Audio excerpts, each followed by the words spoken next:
안녕하세요. 엄나잇입니다. 지금 하지 않으면 언제 하겠는가?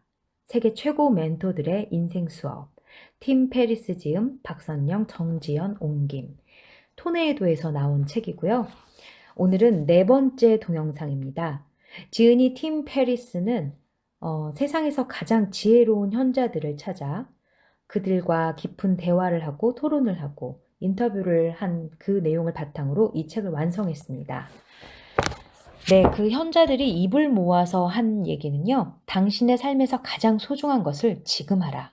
고민만 하다가 인생을 끝낼 게 아니라면, 마지막 날이 돼서야 목표한 삶을 시작할 작정이 아니라면.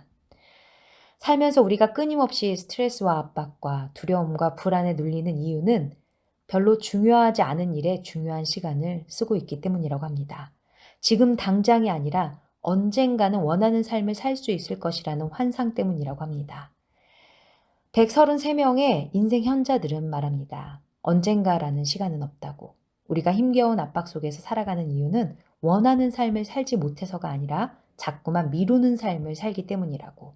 성공하려면 지금 성공해야 하고 행복하려면 지금 행복해야 한다고. 원하는 목표가 있다면 지금 그것을 이루어야 한다고 이야기합니다.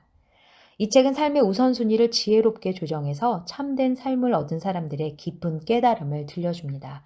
이를 통해 오래된 나를 떠나 완전히 새로운 나를 만들어가는 지혜를 열어줍니다. 인생 현자들이 하는 말, 인생을 변화시킬 수 있는 유일한 현자는 바로 당신이다. 지금 시작하라. 여러분 핀터레스트 좋아하세요? 저는 상당히 좋아하거든요. 네, 그 CEO의 이야기입니다. 인생을 눈에 보이는 곳에 두어라. 한 가지 목표에 집중하면서도 삶의 중요한 일에 매일 시간을 쏟아라. 예일대학교에서 정치학을 공부한 벤 실리먼은 핀터레스트의 CEO다. 핀터레스트는 수백만 명에게 좋아하는 것을 수집하도록 도와준다. 아이오와에서 보낸 유년 시절 동안 곤충 채집을 즐긴 그에게 잘 어울리는 일이다. 핀터레스트를 설립하기 전에는 구글 온라인 광고팀에서 일했다. 벤 실버먼은 탁월한 비즈니스맨이지만 그보다 더 어울리는 일이 있다. 인생 수업이라는 강좌가 있다면 무조건 그가 맡아야 할 것이다. 그는 지혜로우면서도 다정한 철학자다. 체크리스트를 만들어라. 벤의 사무실 벽에는 인생의 매해를 나타내는 박스형 차트가 걸려 있다. 90살까지 매해 어떻게 살았는지를 기록하고 돌아볼 수 있는 체크리스트다. 그는 말한다. 나는 시각적인 사람이다. 시각적인 것들을 중시했기에 지금 당신과의 인터뷰 자리에 설 수 있었다. 내가 가지고 있는 차트는 시간을 시각적인 포맷으로 보여주기 때문에 내게는 무척 매력적이다. 직원들에게도 이번 주가 1년 중 어디쯤인지 시각적으로 보여주곤 한다. 1분, 1시간, 하루, 한 달, 한 해의 소중함을 일깨워주기 위해서다. 물론 내 차트를 보고 모두가 그런 생각을 하지는 않는다. 와, 하루하루가 정말 흥미진진하고 소중하구나 라고 생각하는 사람들도 있지만 죽음이 코앞이라니 하며 충격을 받는 사람도 있다. 깨달음을 얻든 충격을 얻든 간에 차트는 필요하다. 양쪽 생각 모두 삶의 돌을 던져 파장을 일으켜 자극을 제공한 결과이니까. 가치 있는 일은 시간이 오래 걸린다. 벤은 의사 가문 출신이다. 부모님과 누이 2명 그리고 많은 친구들이 의사다. 최소 12년은 공부해야 전문가가 될 수 있는 환경 속에서 자랐기에 벤은 자신의 실패를 성공의 디딤돌로 삼을 수 있었다고 털어놓는다. 많은 전문직이 그 직업에 필요한 최소한의 역량을 갖추기 위해 8년에서 10년은 필요하다. 이 사실은 내 성장에 훌륭한 받침대가 되어준다. 가치 있는 일에는 시간이 오래 걸린다는 믿음이 최고의 속도전을 벌이는 IT 창업에서 든든한 내 편이 되어주었다. 2008년 구글을 그만두고 창업을 했을 때 처음에 도전한 2-3가지는 성공하지 못했다. 핀터레스트는 2010년에 런칭했는데 처음 1-2년은 좀처럼 성장을 보이지 않다가 2012년부터 가파른 성장세가 나타났다. 즉 4년 동안은 일이 잘 풀리지 않았던 셈이다. 하지만 정말 아무렇지도 않았다. 나는 생각했다. 그렇게 긴 시간이 아니야. 레지던트가 되기 전에 의과대학을 다니는 기간 정도잖아. 성공은 성공한 후에 찾아오는 것이 아니다. 많은 인생 현자들이 그랬듯 벤 또한 운동을 성공의 강력한 처방전으로 제시한다. 하지만 그 역시 2년 전까지만 해도 체육관에 한 번도 가본 적 없었다. 게을러서이기도 했고 주눅 들어서이기도 했다. 그러던 어느 날 그에게 깨달음을 준 질문이 찾아왔다. 나는 평생 절대로 운동을 하지 않는 사람이 될 것인가? 만일 이 질문에 대한 답이 아니오라면 지금 당장 시작하면 어떨까? 그는 곧바로 운동을 시작했다. 심각한 건강상의 이유가 아니라 계속 운동 시작을 미루고 있다는 생각을 삶에서 제거하기 위해서였다. 난생 처음 체육관에 갔지만 도무지 뭘 어떻게 해야 할지 알 수가 없었다. 그래서 그는 코치를 찾아냈다. 1년간 그 코치와 운동을 하기로 하고 돈을 지불하고 나자 빼먹기가 어려워졌다는 장점이 비로소 드러났다. 나는 운동을 시작하는 사람에게 꼭 코치나 트레이너와 계약하라고 강력하게 추천한다. 비싼 계약금을 치러야 하지만 그만큼 투자 가치가 있다. 누군가에게 문자 메시지로 오늘 못 갈 것 같습니다. 라고 말한다는 게 얼마나 부담스러운 일인지 깨달았다. 이 깨달음이 나를 계속 운동하게 했고 결국 좋은 습관으로 확장될 수 있었다. 꾸준한 운동을 병에 담을 수 있다면 마법 같은 약이 될 것이다. 꾸준히 운동을 하면 삶의 모든 것이 더 좋아진다. 앞에서 나는 시각화의 중요성을 이야기했다. 운동을 습관으로 만드는데 가장 좋은 방법은 운동을 해야겠다는 관념을 코치와 계약한다와 같이 눈에 보이는 실체로 바꿔놓는 것이다. 무슨 일이든 계약서를 머릿속에 떠올리면 쉬워진다.